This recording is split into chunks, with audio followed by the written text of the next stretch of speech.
Hi అండి, అందరికీ నమస్తే. Welcome to my channel Shobha small world. అందరు ఎలా ఉన్నారండి? బాగున్నారా? నేనైతే బాగున్నానండి. మీరందరూ కూడా బాగుండాలని కోరుకుంటున్నాను. అలాగే ఈరోజు మీతో పాటు మరొక బ్లాగ్ అయితే షేర్ చేస్తున్నాను. ఇది వచ్చి మార్నింగ్ బ్లాగ్ అండి. టైం వచ్చి 5:30 దాటింది. ఇంకా నేనైతే వాకిట్లో అయితే కల్లాపది చల్లేసేసి ఇంకా ముగ్గు అయితే పెట్టేస్తున్నాను. ఇంకా ప్రతిరోజు అయితే మార్నింగ్ ఇంకా ఇలాగే స్టార్ట్ అవుతుంది అనమాట నా డే అనేది. అలాగే వీడియోస్ ఎలా ఉన్నాయి ఏంటని కామెంట్ బాక్స్ నాతో షేర్ చేసుకోండి ఫ్రెండ్స్. వీడియోకి మర్చిపోకుండా ఒక లైక్ ఇవ్వండి. ఫస్ట్ టైం కనుక మీరు ఎవరైనా మన ఛానల్ చూసినట్లయితే తప్పకుండా ఛానల్ని అయితే సబ్స్క్రైబ్ చేసుకోండి. సో ఇక్కడైతే నేను ఇంకా ముగ్గు అయితే వేసేస్తున్నాను. ముగ్గు వేసేసిన తర్వాత అయితే ఇంకా మిగతా పనులు అయితే స్టార్ట్ చేస్తానండి.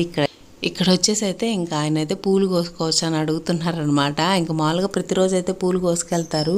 ఇంకా ఈ టైంలో అయితే ప్రతిరోజు ఇంకా సందులో ఉన్న అన్ని చెట్ల పూలు అయితే అన్నీ కొంచెం కొంచెం కోసుకొని పోతారనమాట. ఏదో టెంపుల్కి ఏమో తీసుకెళ్తారని కానీ ప్రతిరోజు అయితే ఖచ్చితంగా వచ్చి అన్ని రకాల పూలను అయితే కవర్లో అయితే వేసుకొని పోతారు. ఇంకా కోసుకోవచ్చా అని చెప్పి ఇంకా కోసుకోండి అని చెప్పేసరికి కోసుకొని వెళ్ళిపోయారనమాట. సో ప్రతిరోజు టెన్షన్గా అదే టయానికి వస్తారనమాట. వచ్చేసి ఇంకా అన్ని పూలు తీసుకెళ్ళి ఎక్కడికైనా అడగలేదు కానీ నాకు తెలిసి టెంపుల్కే ఇస్తారనుకుంటా. లేకపోతే అన్ని పూలు తీసుకెళ్ళి ఏం చేస్తారు, అన్ని రకాల పూలు అనమాట. ఇంకా ఒక్కొక్కళ్ళ ఇంటి ముందు ఒక్కొక్క రకం చెట్లు ఉంటాయి కదా. సో ఆ పూలన్నీ అలా కలెక్ట్ చేస్తారు. ఇంకా ఈ వయసులో కూడా ఆయన బాగా హెల్తీగా ఉన్నారు. మనమైతే ఆ టైం వచ్చేసరికి అసలు కదలలేకుండా మూలం కూర్చొని ఉంటామో అనిపిస్తుంది. ఎందుకంటే మనం ఫుడ్ అది సరిగ్గా తినట్లేదు కదా. ఆ కాలంలో వాళ్ళైతే మంచిగా హెల్తీగా అన్ని తినేవాళ్ళు. ఇప్పుడు అదంతా ఏం లేదు కదా. ఇంక ఇక్కడైతే నేను ముగ్గు వేయడం అయితే కంప్లీట్ అయిపోయిందండి. ఫైనల్గా అయితే ముగ్గు ఇలా వేశాను. ఎలా ఉందో ఏంటని కామెంట్ బాక్స్ నాతో షేర్ చేసుకోండి. సో ఇంక ఇప్పుడైతే ఈ ఇక్కడ వాకిలంతా కూడా చిమ్మేసేసిన తర్వాత చూడండి టైము 6:30 అలా అయింది. సూర్యుడు అయితే చూడండి ఎలా వచ్చేసాడో. అసలు ఎండలు ఎట్లా ఉన్నాయంటే ఎండాకాలంలో ఎట్లా ఉంటాయి అట్లాగే ఉంటున్నాయి అనమాట. మా ఊరు సైడ్ అయితే బీభత్సంగా ఉంటున్నాయి ఎండలు అయితే. అంటే ఉంటే అట్లా ఉంటున్నాయి, లేకపోతే చల్లగా ఉండి ఇంకా బట్టలు కూడా ఆరవన్నమాట. ఆ రకంగా ఉంటుంది. ఇంకా ఏదో అంటారు కదా, అయితే అతివృష్టి లేకపోతే అనావృష్టి అని అలాగవుతుంది. ఉంటే బాగా ఎండలు అసలు చెమటలు అయితే మనకి సమ్మర్లో ఎలా ఆరుతాయి అలా ఆరుతాయి అన్నమాట. గాలి కూడా లేకుండా, లేకపోతే అలా చల్లగా ఉండి ఆరేసిన బట్టలు కూడా ఆరవన్నమాట. ఇంకా అలాగుంటున్నాయి. ఇంకా నేనైతే ఇంకా పిల్లలకైతే హీటర్ అది పెట్టేసేసానండి. వాళ్ళైతే నిద్రపోతున్నారు అనమాట. ఇంకా 7కి ఆ టయానికి అయితే లేపుతాను ఇంకా ప్రతిరోజు. ఇంకా అప్పుడు లెగిసేసి అప్పటి నుంచి ఇంకా స్టార్ట్ చేసి కరెక్ట్గా ఇంకా 1.5 అవర్ పట్టిద్ది అనమాట. వీళ్ళ ముగ్గురిని రెడీ చేసి బ్రేక్ఫాస్ట్ పెట్టి స్కూల్కి పంపించేసరికి ఇంకా 1.5 అయితే ఫుల్ హడావుడి ఉండిద్ది.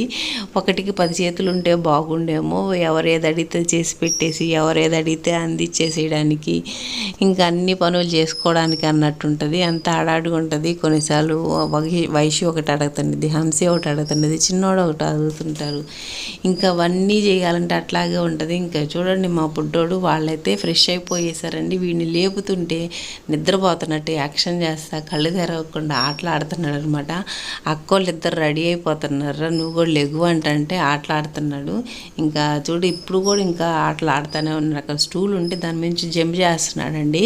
పడతావరట దూకమాక అన్నా కూడా వినట్లేదు, అట్లాగే జంప్ చేస్తానే ఉన్నాడు. ఇంక ఇక్కడైతే హంసికకైతే ఇంకా జడది వేసేస్తున్నాను. ఇంకా జడ వేసేసేసిన తర్వాత ఇంకా ఉయ్యాలు తీసేయమని అడుగుతున్నాడు. సర్లే ఉయ్యాలు తీసేస్తే ఆ చెయ్యి తీసి ఏందేందో ఆటలాడుతున్నాడు. ఇంకా అరిసేసరికి సర్లేని పక్కకు వచ్చాడనమాట. ముందు అట్లాగే అరుస్తాడు. మనం నవ్వుతూ ఉన్నంతసేపు వాడు అన్నీ ఆటలాడుతుంటాడు. కొంచెం కోపం వచ్చి అరిసామంటే ఇంకా సైలెంట్గా దగ్గరకు వచ్చేస్తాడు అనమాట. స్నానం చేతూ రారా అంటే మళ్ళీ ఉయ్యాలు ఎక్కాడండి. కొన్నిసార్లు ఇంతే. ఇంకా అంటే ఈ ఆడవాడు కానీ స్కూల్కి వెళ్ళను అని ఎప్పుడు ఆడవాడు కానీ ఇదిగోండి కొంచెం సేపు ఆగు, ఒక 5 మినిట్స్ ఆగు, 2 మినిట్స్ ఆగు అని చెప్తానే ఉంటాడు. ఇంక వీళ్ళైతే రెడీ అయిపోయేసి ఇంకా వాటర్ బాటిల్ అవి కూడా ఫిల్ చేసేసుకుంటున్నారు, స్నాక్స్ అవి పెట్టేసుకొని. ఇంకా చిన్నోడిని కూడా ఇంకా మాటలు చెప్పేసేసి వాడిని రెడీ చేయాలి. నీళ్ళైతే కాగి రెడీగా ఉన్నాయి కానీ వాడేమో ఉయ్యాలోంచి ఎదగకుండా ఊగుతానే ఉన్నాడు. ఇంకా వాడినైతే లాక్కెళ్ళేసి ఇంకేదో ఒక మాటలు చెప్పి వాడికి స్నానం అది చేపించేసేయాలండి. ఇంకా అప్పుడైతే వీళ్ళకి ఇంకా బ్రేక్ఫాస్ట్ అది పెట్టేస్తే ఇంకా తినేసేసి స్కూల్కి అయితే వెళ్ళిపోతున్నారు. ఇంకా చిన్నోడిని అయితే స్నానం చేపించేసి రెడీ చేసేసి ఆ తర్వాత ముగ్గురికి అయితే టిఫిన్ అది పెట్టేశాను. ఇంక తినేసేసి స్కూల్కి అయితే వెళ్ళిపోతున్నారు. ఇంకా వైషు అయితే యాజ్ యూజువల్ సైకిల్లో వెళ్ళిపోతుంది. ఇంకా చిన్నోడిని ఇంకా హంస్కాన్ అయితే నేనే తీసుకెళ్ళి వదిలిపెట్టి రావాలి ఈరోజు స్కూల్లో అయితే. ఎందుకంటే ఇంకా అత్తయ్య వాళ్ళైతే ఊరికి వెళ్ళున్నారు. ఇంకా అత్తయ్య మామయ్య సాయి ముగ్గురు ఊరికి వెళ్ళారు. ఇంకా నేను వెళ్ళి పిల్లల్ని అయితే వదిలిపెట్టేసి ఇంటికి వచ్చేసాను. హంసికాని చిన్నోడిని అయితే ఇంకా నేనే వెళ్ళి స్కూల్లో వదిలిపెట్టేసి రావాలండి. ఇంకా వెళ్ళి వదిలిపెట్టేసి వచ్చేసాను. వచ్చేసిన తర్వాత అయితే ఇంకా ఫస్ట్ ఇంకా అంత దూరం నడిచి వచ్చేసరికి ఇంకా అలుపు వచ్చేసింది అనమాట. ఇంటికి రాగానే కాఫీ అది పెట్టుకొని ఫస్ట్ కాఫీ అది తాగేశాను. ఇంకా తర్వాత అయితే ఇల్లు చిమ్మి తుడిచి ఆ పనులు అయిన తర్వాత బట్టలు అయితే ఫస్ట్ మిషన్లో అయితే వేసేస్తున్నానండి. ఇంక వేసేస్తే దాని పాటికి అవి తిరుగుతుంటాయి. ఇంకా లంచ్ అయితే ప్రిపేర్ చేయాలి. ఇంకా చూడాలన్నమాట. వస్తే ఇంకా లంచ్ టైంకల్లా వస్తారనమాట. అంటే మావయ్యలు ఎన్నింటికి వస్తారో కరెక్ట్గా తెలియలేదన్నమాట. 1 గంటకి అట్టా వస్తామని చెప్పారు. ఒకవేళ ముందు వస్తే ఇంకా సాయి వెళ్ళి లంచ్ బ్యాగ్ ఇచ్చేసి వస్తాడు. ఇంకా లేకపోతే ఇంకా నేనే వెళ్ళి ఇవ్వాలన్నమాట. అందుకోసం ఇంకా త్వరగా పనులు చేసుకుందాం. అంటే వాళ్ళు వచ్చినా రాకపోయినా నేను వెళ్ళి ఇచ్చి రావచ్చులే స్కూల్కి అని చెప్పేసి ఇంకా ఫస్ట్ అయితే బ్రేక్ఫాస్ట్కి అయితే వేస్తున్నాను. ఆనియన్ దోశ వేస్తున్నానండి. ఇంకా మా పిల్లలు అయితే ప్రతిరోజు దోశలే తింటారు. ఇంకా అలా అని చెప్పి మేము ప్రతిరోజు తినలేం కదా. అందుకని చెప్పి వాళ్ళకి దోశలు పోసిన ఒకరోజు మేము ఊతప్పం ఆనియన్ దోశ అట్లా ఏదో ఒకటి వేసుకుంటుంటాము. ఇంక ఈరోజు అయితే ఆనియన్ దోశ అయితే వేసుకొని బ్రేక్ఫాస్ట్ అది కూడా తినేసాము. తినేసేసిన తర్వాత వచ్చి ఇక్కడ వెన్న ఉంటే ఇంకా మేగడ ఉంటే పెరుగు మీద మేగడ అదైతే తీసేసి ఇంక ఇప్పుడు మేగడ వేస్తున్నాను. ఇంకా దీన్నంతా మిక్సీ పట్టేసేయాలన్నమాట. ఇంకా మామూలుగా అయితే ప్రతిసారి అత్తయ్య చేస్తుంటారు. ఇంకా ఊరికి వెళ్ళారని చెప్పాను కదా. ఇంకా అందుకని చెప్పి నేనైతే మిక్సీ పట్టేసేద్దాంలే అని చెప్పి ఇంకా అంతా ఒక దాంట్లో అయితే వేసి పెట్టాను. ఇక్కడ సాంబార్ పెట్టాలి ఈరోజు లంచ్లోకి. సాంబారు బంగాళదుంప కారం అయితే చేస్తున్నాను. ఇంకా కూరగాయలన్నీ కట్ చేసేసి పొయ్యి మీద పెట్టేశానండి. ఉడుకుతూ ఉంటుంది. ఇంకా తర్వాత చిన్న పిల్లలకైతే సాంబార్ వేసి పంపిస్తాను. ఇంకా ఆ తర్వాత బంగాళదుంప అయితే ఫ్రై తర్వాత చేయొచ్చులేని పక్కన పెట్టేసాను అనమాట ఉడకబెట్టింది. ఇంకా ఫస్ట్ అయితే ఇది వెన్న అయితే మిక్సీలో వేద్దాంలే అని చెప్పి ఆ మేగడ అంతా మిక్సీ జార్లో అయితే వేసేస్తున్నాను. జస్ట్ అంతా మనకి చాలా త్వరగానే మిక్సీలో అయిపోతుంది. అత్తయ్య అయితే పప్పు ముత్తగా ఉంటుంది, పప్పు గుత్తు ఉంటుంది కదా. సో దాంతో అయితే చేసేస్తారు మేగడ్ని. ఇంకా నేనైతే అట్లా చేయడం నాకు చేత కాదనమాట. నేనైతే మిక్సీలో వేస్తాను ఎప్పుడైనా. సో ఇప్పుడైతే మిక్సీలో వేసేస్తున్నానండి. వేసేస్తే ఇంకా ఫస్ట్ అయితే మనం ఎప్పుడైనా ఫ్రిడ్జ్లోంచి తీసిన వెంటనే చేస్తే మనకు చక్కగా వస్తుంది అనమాట. అలా కాకుండా కూలింగ్ అంతా పోయేంతవరకు అట్లాగే పెట్టేసామంటే వెన్నంత త్వరగా రాదు. ఇంకా ఫస్ట్ అయితే ఇట్లా మనకి క్రీమీ స్ట్రక్చర్ లాగా వస్తుంది అనమాట. మిక్సీలో మేగడంతా వేస్తే బాగా క్రీమీగా అవుతుంది. ఆ తర్వాత అయితే చూడండి ఇప్పుడు మనకి వెన్న అనేది వస్తుంది. ఒక 2 సార్లు మిక్సీ పట్టేసామంటే మంచిగా వెన్న అయితే వచ్చేసింది అనమాట. మనం ఎప్పుడైనా కూలింగ్గా ఉన్నప్పుడే మిక్సీ పట్టేసుకోవాలి ఆ మేగడనంతా, అప్పుడే కరెక్ట్గా మనకు వస్తుంది.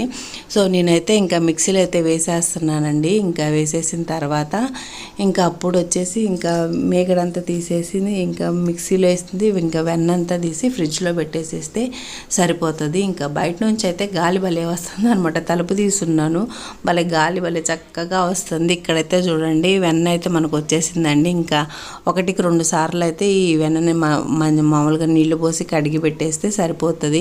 ఎందుకంటే మనం రెగ్యులర్గా ఇంకా అట్లాగే స్టోర్ చేసి పెడతాం కదా. ఎప్పుడైనా వెన్న తీసినా ఒక 2-3 సార్లు మంచిగా నీళ్ళతో కడిగితే ఎటువంటి స్మెల్ లేకుండా బాగుంటుంది. సో ఇప్పుడు వెన్న ముద్దలన్నీ తీసి పక్కన పెట్టేసి దాన్ని అయితే నీళ్లు పోసి ఒక 2-3 సార్లు అయితే మంచిగా కడిగేసానండి. కడిగేసేసిన తర్వాత దీంట్లో ఇప్పుడు నీళ్లు పోసేసి 2-3 సార్లు కడిగేసి ఇంకా ఫ్రిడ్జ్లో అయితే పెట్టేసేస్తాను. మనం ఫ్రెష్గా చేసుకున్న మేగడతో అయితే ఇంకా అప్పుడు మజ్జిగ కూడా తాగొచ్చు అనమాట. ఇవైతే ఒక 4-5 రోజులది అనమాట. అందుకని మజ్జిగ ఏం తాగట్లేదు, కానీ ఒక 2 రోజులకి అట్లా చేసుకుంటే మజ్జిగలా కూడా బాగా టేస్టీగా ఉంటాయి. ఇంకా అత్తయ్యలు అయితే అట్లా మజ్జిగ కూడా తాగుతారు. ఇంక ఇక్కడైతే వెన్న ముద్దలను అయితే చేసేస్తున్నాను. నేను వేసిన ఆ మేగడకైతే అలా వెన్న వచ్చింది. ఇంక వాటిని అయితే ఒక పక్క సాంబార్ చేస్తూనే ఒక పక్కనైతే ఈ మిక్సీ అయితే పట్టేసేసుకున్నాను అనమాట. ఈ వెన్న కూడా రెడీ అయిపోయింది. ఇప్పుడు వీటిని అయితే తీసేసి నేను ఫ్రిడ్జ్లో అయితే పెట్టేసేస్తాను. ఇంకా ముందు వెన్న తీసి పెట్టేసి తర్వాత కొంచెం మరింత వెన్న అయిన తర్వాత అప్పుడు నెయ్యి కాస్తారనమాట అత్తయ్య. ఇంకా ప్రతిసారి అయితే అత్తయ్య చేస్తారు, కానీ ఇంక ఈసారి ఊరికి వెళ్ళున్నారు కదా, అందుకని నేను చేస్తున్నాను అనమాట. ఇంక ఇక్కడైతే సాంబార్లో ముక్కలు అవన్నీ ఉడికేసరికి ఇంక చింతపండు రసం అంతా పోసేస్తున్నాను. ఇంకా చెప్పాను కదా, ఇంకా అత్తయ్య వాళ్ళు వస్తారో రారో టయానికి మళ్ళీ ఇంకా నేను లంచ్ బాక్స్ ఇచ్చి రావాలని వంట అంతా అయిన తర్వాత ఫ్రెష్ అవుదాం చేద్దాంలే అని చెప్పి ఫ్రెష్ అవ్వలేదన్నమాట. అండ్ ఇక్కడైతే ఇంకా వాషింగ్ మిషన్లో బట్టలు వేసాను కదా, అవి కూడా వచ్చేసినాయి. ఇంకో పక్కన అయితే అన్నం వండుతున్నాను, ఇంకో పక్క స్టవ్ మీద అయితే ఇంకా సాంబార్ కూడా చేసేస్తున్నాను. ఇంకా వంట అయిపోయిన తర్వాత బంగాళదుంపలు కూడా ఉడకబెట్టున్నాను కదా, వాటిని కూడా ఫ్రై చేయాలి. వీడియో కూడా ఎక్కడ చేస్తున్నాను ఫ్రెండ్స్. వీడియో నచ్చితే లైక్ చేయండి, ఛానల్ సబ్స్క్రైబ్ చేయండి. మరో వీడితో మళ్ళీ